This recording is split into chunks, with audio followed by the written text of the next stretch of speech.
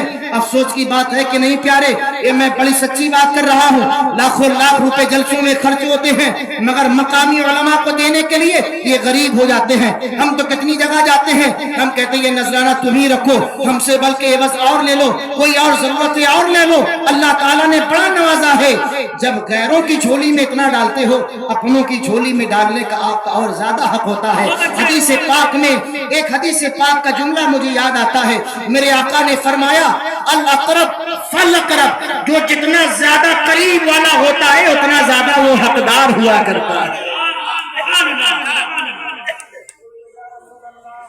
اور ابھی دیکھیے کمپلین پہ کمپلین، اللہ اکبر، اگر کسی کی شامت لینے پہ آ جائے تو ادھر سے چٹھی ادھر سے چٹھی، حضرت یہ بھی تکلیف، حالانکہ ساری تکلیف میں جانتا ہوں۔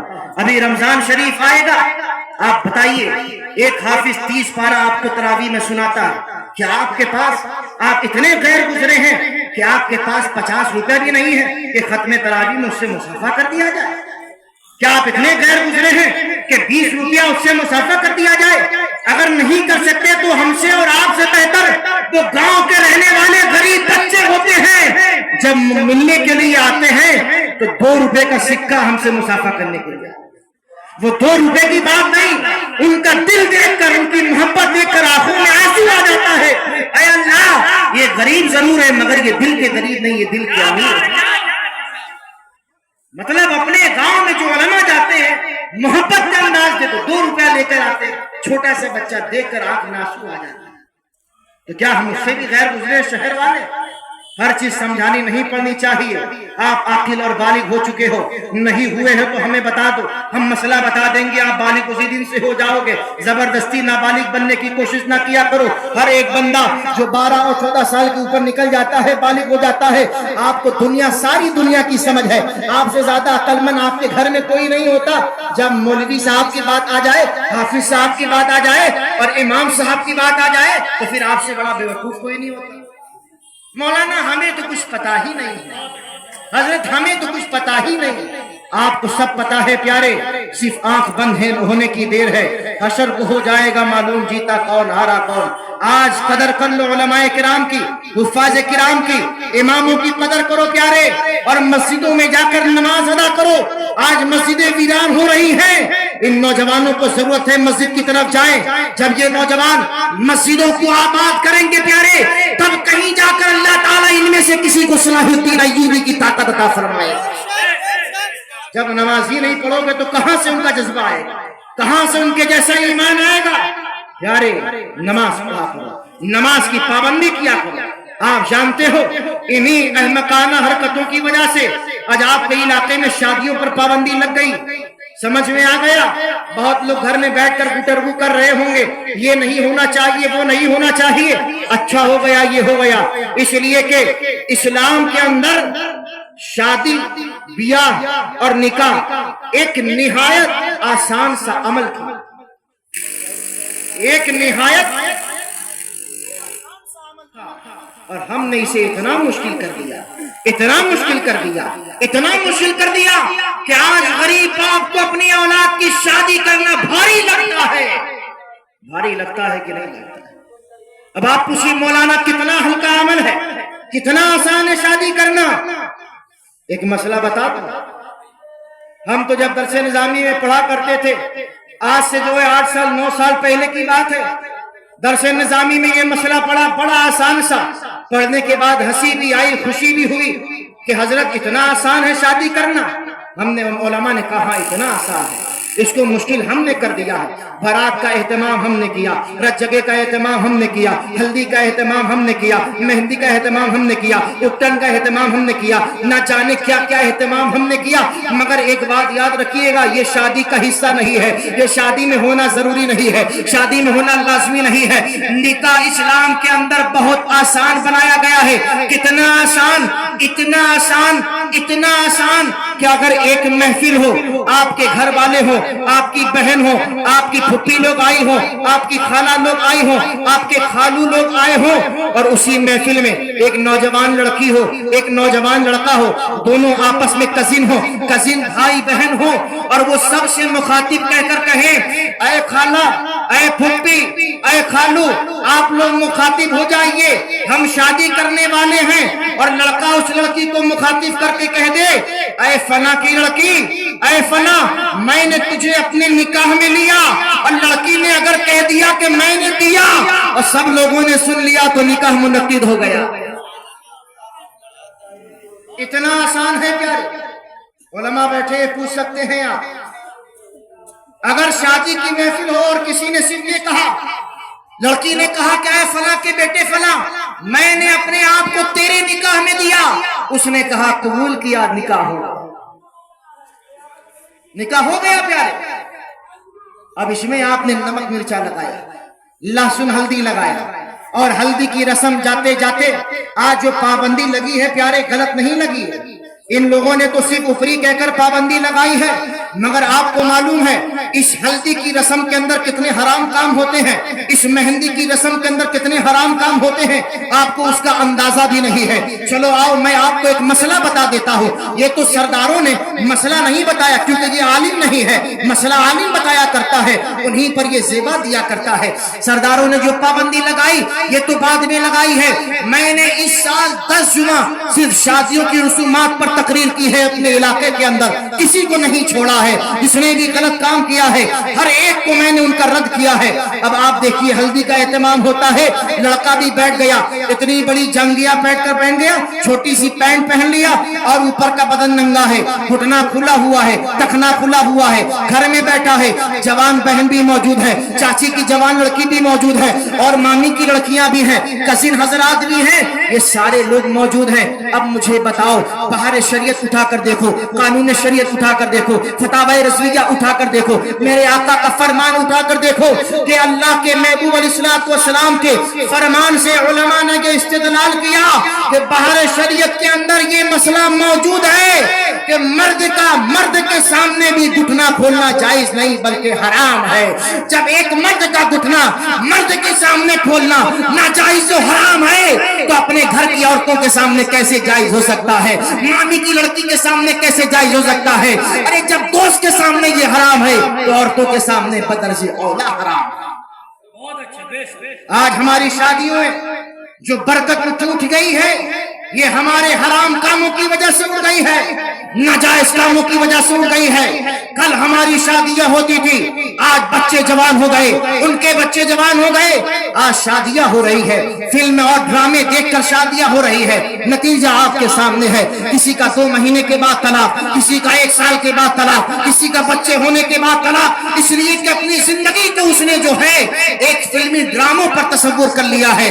نہیں، اپنی زندگی کو گزارنا ہے پیارے تو آپ کو اپنی شریعت کے مطابق گزارنا ہے۔ آپ دیکھیے ہمارے مدن پورہ میں تو نہیں چلتا، مگر علی پورہ، لوہتا، دیگر پورا علاقوں میں غیر برادری والوں کا جب نکاح پڑھانے میں جاتا ہوں، ویسے تو میں جلدی کسی کا نکاح پڑھاتا نہیں، اگر کسی کا نکاح پڑھانے کی باری آ جائے تو بڑی تحقیق کرتا ہوں، یہ سننی ہے کہ نہیں، اس کا باپ سننی ہے کہ نہیں، جہاں بارات جا رہی ہے وہ سننی ہے کہ نہیں، لڑکی سننی ہے کہ نہیں۔ جب مجھے اتنی اطلاعات موصول ہو جاتی ہے اور خبر پکی ہو جاتی ہے تب اس کا نکاح پڑھاتا ہوں، ورنہ میں کسی کا نکاح نہیں پڑھاتا۔ جب کسی کا نکاح پڑھانے جاؤ دولہے راجا سے کہتے ہیں ذرا سائن کر دو، سائن کرنے کے لیے ہاتھ آگے بڑھاتے ہیں تو اس نامعقول کے ہاتھ میں مہندی لگی ہوتی ہے، کسی کے ہتھیلی پر لگی ہوتی ہے، کسی کی 5 انگلیوں میں لگی ہوتی ہے۔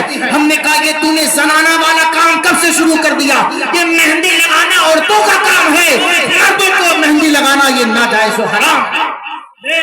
یہ عورتوں سے مشابہت ہے اور عورتوں سے مشابہت کرنے کے لیے منع کیا، یہ ناجائز ہے، آج بڑے شوق سے لگا رہے ہیں۔